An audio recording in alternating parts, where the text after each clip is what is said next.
เฮ็ดอีช่างพ่อเฒ่า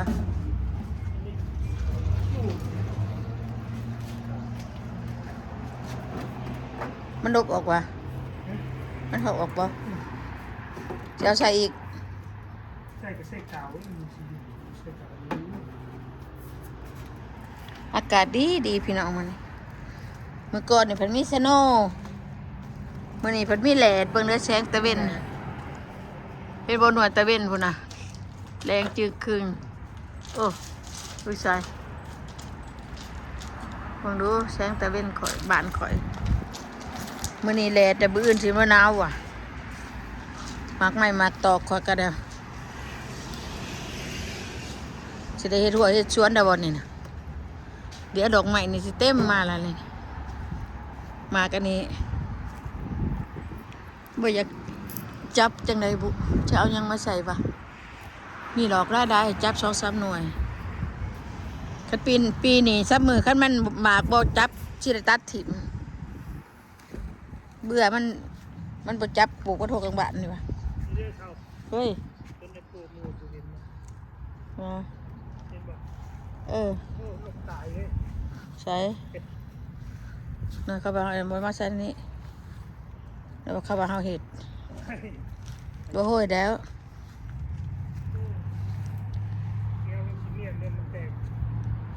เอาทิมสิทั้งเด้เจ้า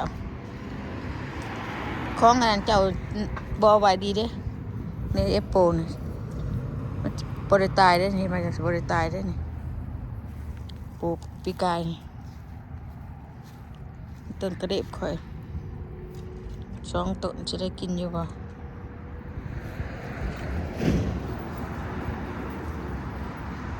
ตัวนี้เพิ่นตัดหญ้าถือมันกุดเขา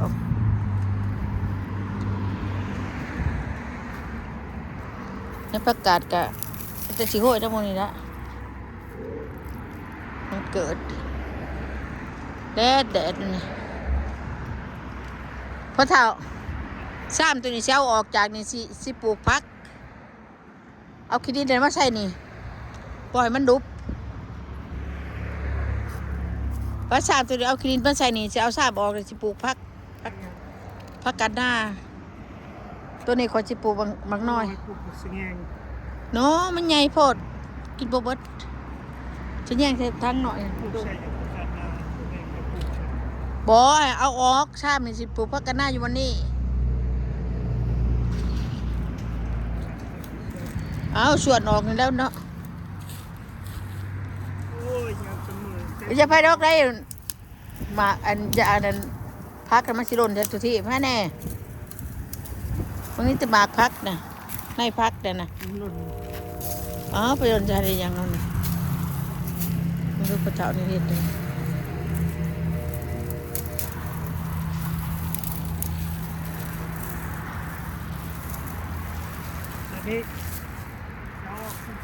ต้นผ่างามพี่น้องสีฟ้านะ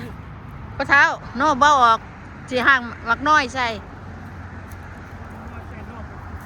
บ่ปลูกเท่านี้สิปลูกนี่ได้มันมานี่เฮ็ดหานมานี่ใส่บักน้อยนี่น่ะสิปลูกวันนี้บักน้อยนั่นปลูก2-3 คุ้มโดดตะบะแซมเฮ็ดหานมันใส่เพราะว่าบ่นะเฒ่าบักบวบสิบ่ปลูกบักบวบสิปลูกอยู่หันน่ะกะย่าตัวนี้ก็บ่ปลูกอีหยังพอจะเอา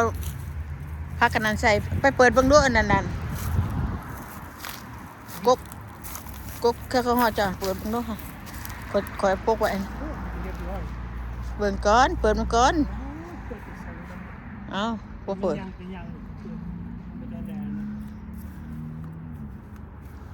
ข้าง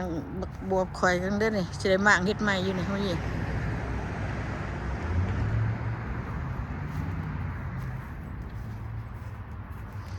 อันนี้เทิงผ้าสีฟ้าเพราะว่าขาเงื่อนเจ้าว่าแม่นเนาะเอาเห็นเทิงผ่านมันเป็นสีฟ้าก็ไม่ยั้งเป็นสีฟ้านะวะงงวะงงแท้งงวะต้นนี้ตายว่าตายตีปลูกจะดี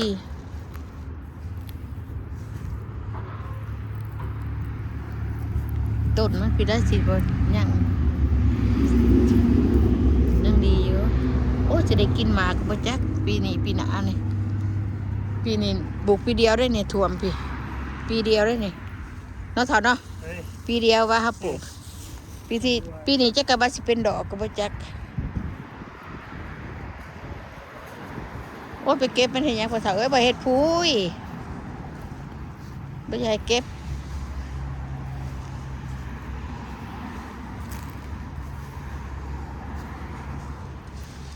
รอเบิ่งชวนเบิ่งอากาศทางนอกดีพี่น้องแดดจ้ะผักบวบสิปลูกชนี้สิต้นนี่ตัดไอ้พร้อมตัดลงมานี่งามมั้ยปลูกผักบวบใส่กระยาหมกพ่ำในหวานเนาะบัดแดดบ่แดดก็ตายเป็นยังบ่ตายบ่ฮู้เป็น10 ปลายปีแล้วกระเทียมก็เกิดมาย้อนมาแย่ตอนนี้นี่มากระเทียมนี่ตัวพูดว่าเวิร์ดเลยนี่เกิดขึ้นมาเลยดิปีนี้รู้สึกว่าอากาศดีเปลี่ยนแปลงน้อยหนาวน้อยร้อนแต่ละมื้อแต่ละวันพื้นนั่นนี่สิเอาไว้ดังสิป้าไว้ดังต้นแอปเปิลนี่ก็ใจพ้องช้างออกเด้อตู่เด้อช้างมันต่ำมันเงียงไปตัดตรงให้มันโปร่งใหม่มันเป็นยังมันงวยนี่กินกับบ่เบิดดอกดนถิ่มคือเก่าเนาะแล้วก็ตัดออกก็เอาขะไดมาตัดต้นใหม่ตัวนี้มันเพียงลงกับผ้าไว้เฉพาะนี่บ่ให้มันสูงตัดลงไว้เฮ็ดพื้นหลังไฟชุมปีกนั่นปีกนี่อยู่นอกนี่ปลูกแน่นี่นะเพราะฉะนั้น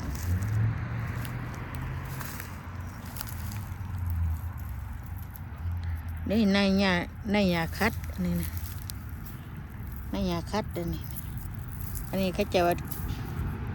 ว่าดีพญาตได้ตึงขาดตึงดันมันมีร้ายกับได้ลกถิ่มน้ำมันร้ายทางหนอกก็บอกร้ายยาคัดนี่ก็จะว่าดีปวดแขนปวดขาคัดแข้งคัดขาเนี่ยเอามาต้มทั้งหากทั้งใบทั้งพี่น้องเด้อลองเบิ่งเด้อนี่ได้เท่ากกยาคัดแต่ว่าบ่มีกกยาคัดเสียงรถวุ่นบัน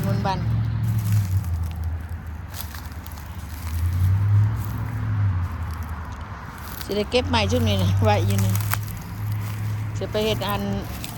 ห้าวมักน้อยข่าวมักน้อยซื้อได้ในกระแพงนะใหม่นี่ก็ได้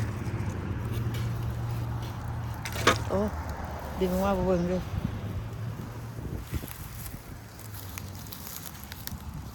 ตูนไปหากูเก็บขี้อย่างใบตองมาจ้ะมันไปโฮมกันอยู่หันมั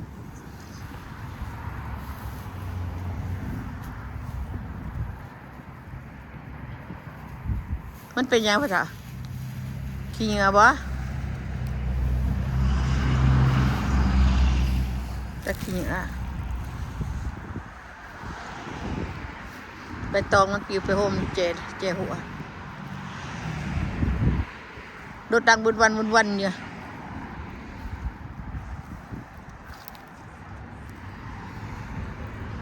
กันบ่เป็นปีนี้ก็อันบ่จับปีนี้ตัดเพิ่นถิ่มในหลองงามอยู่ดอกดอกสิพิงตัดถิ่มเพราะว่าเอาไว้เชิญโฮมเพราะว่าเป็นดอกจักว่าตายแล้วก็ว่าจักบ่เท่าคือบ่เห็นดอกมันเนาะนี่เด้เนาะนี่ดอกนี่ดอกลายอยู่ดอกมันนี่ดิปุ่มดอกปุ่มยังมันนี่แต่ว่าบัดจับมันหมากว่าอยากจับมีลายอยู่ดอกช่วงนี้ชิบเป็นดอกเนาะกันนี่ดอกมันงามนี่คนตะไบมาปลูกแล้วว่าเป็นตาเอาแล้วก็ตัดถิ่มนะครับหมากมัน นี่แหละคือเดือนนี้แล้วนี่เป็นแบบนี้แล้วก็จะว่ากกใหม่ตอนนี้ยังก็บ่ฮู้กกใหม่ตอนอยู่อะไรไปจับเป็นขนุนเรียกว่าขนาดทายแม่งขนุนไว้เบิ่งเด้อพี่น้องอันพวกก็ถ่ายคลิปไปมีขนุนในนี้ล่ะกกแอปเปิลกกมักพีดนี่แหละ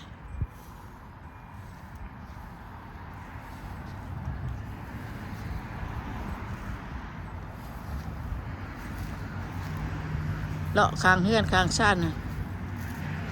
ตุนแล้วเก็บเองอะไร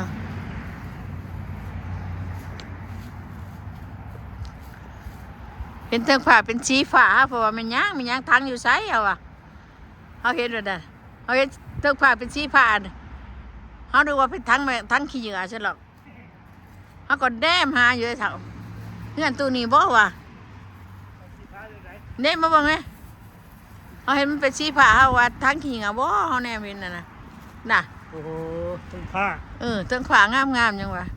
เป็นผ้าสีทะเลอ่ะแก่ได้นี่เนาะอันนี้มันสีแดดสีตะเวนแดงไงนี่ หน่วยตะเวนนี่บอกโปโลอยู่โอเคพี่น้องอยู่ดีมีแห้งนะพี่น้องเด้อมีแต่โลแดนวันอยู่นะเสร็จลงเห็ดชวนแหละก็ยังหนาวอยู่เดือน3เบิ่งเดือน3เดือน4ออกมาหมดแล้วเดือน5สิลงสวนเดือน4บ่ลงหรอกหนาวยังหนาวอยู่ยังสิเดิมหนาวอยู่โอเคพี่น้องบาย